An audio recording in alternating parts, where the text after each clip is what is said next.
the current. Let's talk about something a bit further in the past.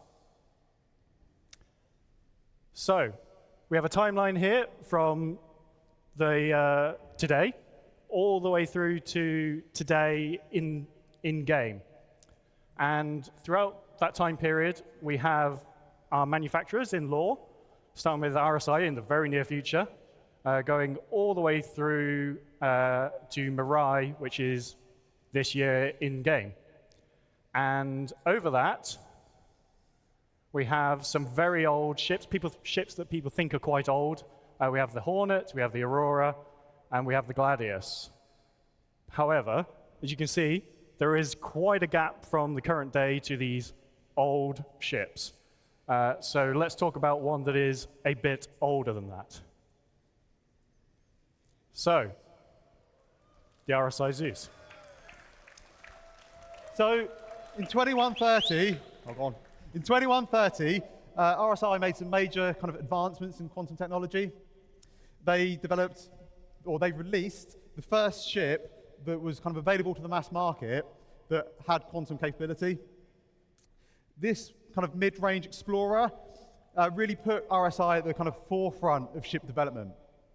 Now, it was a really good thing. It really kind of boosted them as a company, but it wasn't kind of all good. The original RSI Zeus had some major issues with its hull integrity. That being said, there's always kind of been this demand for RSI to release the Zeus. It's kind of had this cult following that's grown up over the years.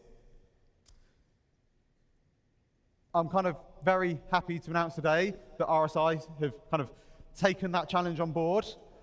They've developed a whole new vehicle that is designed to ferry a whole new generation of travelers across our universe. Visually, it's something that pays homage back to the original Zeus and something that's really is justified to have that name. And I'm even happier to say it exceeds all current safety standards and all our current ship production techniques. So, do you want to have a look at the all-new RSI Zeus Mark II? Okay then. Here it is. So, we are going to hand over to Elwin and Mark to go through this, and you can see there's 3 of them there. So we're going to do a bit of a deeper dive onto these 3 ships now. So, over to Mark and Elwin. Let's give them a welcome. Come on, let's go, let's go.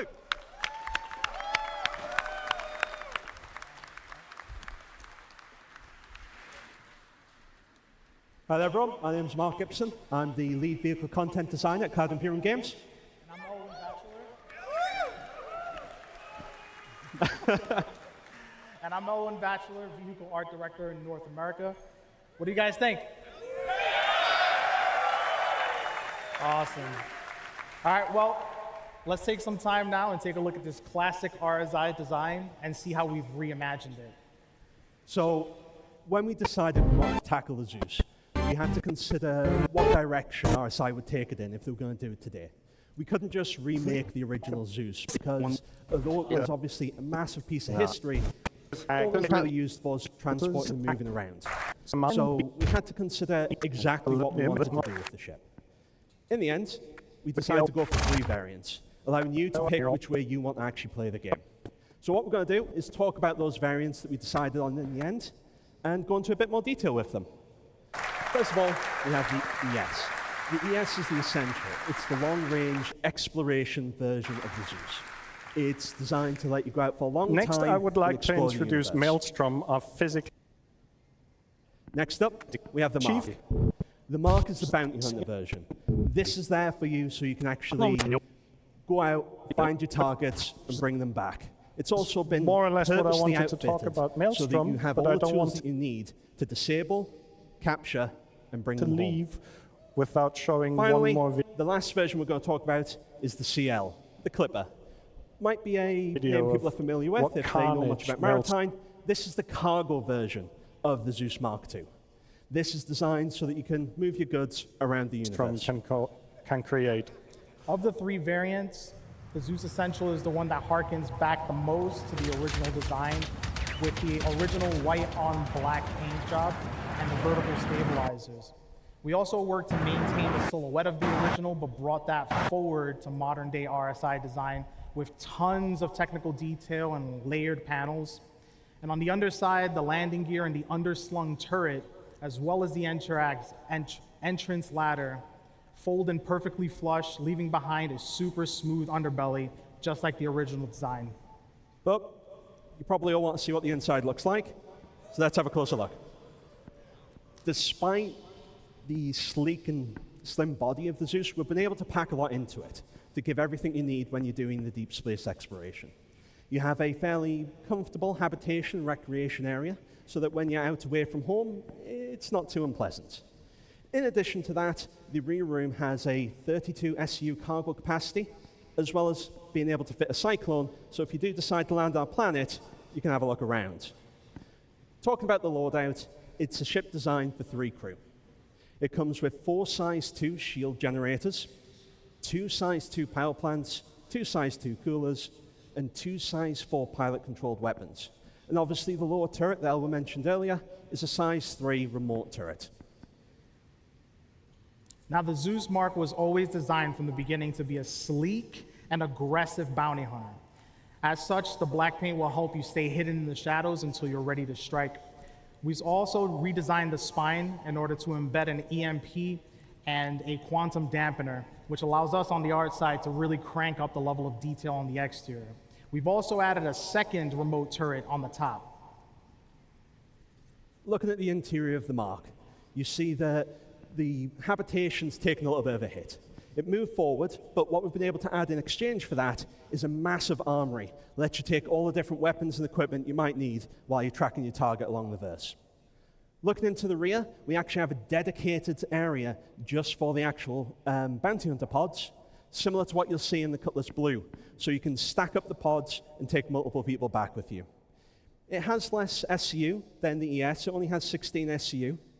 And it does have a different loadout with the components, only having 3 size 2 shield generators. Like Elwin said, it does have a top-mounted forward-facing turret so that you can put the pressure on the target as you're chasing them. The EMP and QD drive are designed to stop the target escaping once you've caught up with them.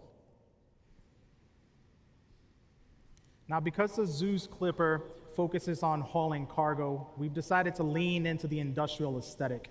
We've covered the exterior with a warning strip paint job, and we've covered the exterior with more technical detail and armor plating. In addition to that, it comes with a remote tractor beam, which is mounted on the rear to the side of the ramp to make it easier to haul cargo in and out of the cargo hold. We've also added thrust capacity to the base of the wings. As you can see, there is an absolutely massive rear to it compared to the others. The habitation areas have been massively pushed so that you don't get much space, but we can get way more cargo in. It actually has 4 times the cargo capacity of the S, coming in at 128 SUs of cargo. This one also features 3 size 2 shield generators, and like Al mentioned, it has a size 3 tractor beam to make it much easier to get those cargo containers in and out as you're actually playing. What do you think?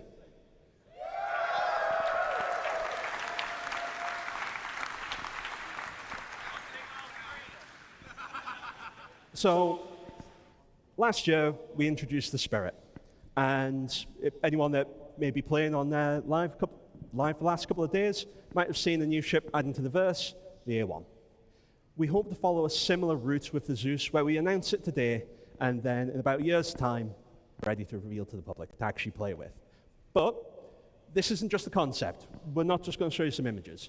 The Zeus is actually in active white box development right now. Do you just want to have a look? Shall we? Okay. Yeah.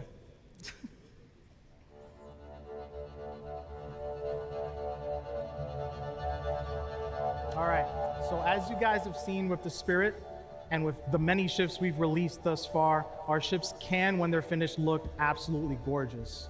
But before any of them get to that point, they have to go through a very specific development process, and this is the first stage in that process.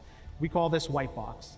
At this point, we've taken the concept, ripped it to shreds, and then reassembled it and plugged it all back together within the editor so that we can get a real good look at what players are going to see when they finally get this game.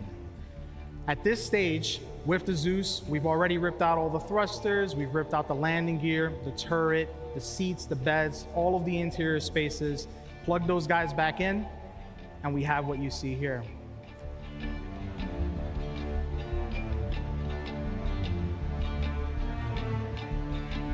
So again, the beginning of the process.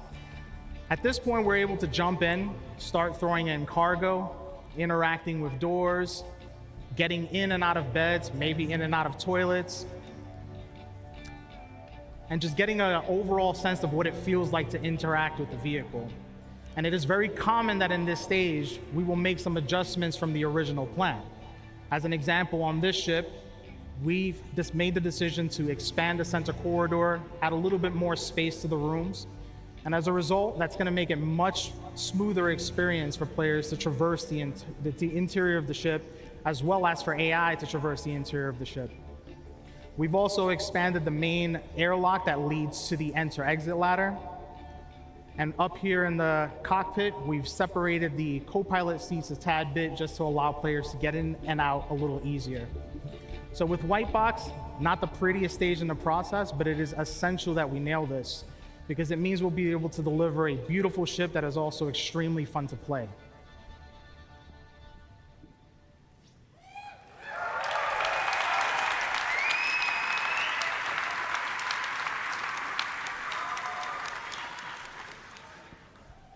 So that was the RSI Zeus in the 3 variants. Obviously, as the screen says behind me, it's available now on the Star Citizen website, or follow that URL or the QR code behind me. Now,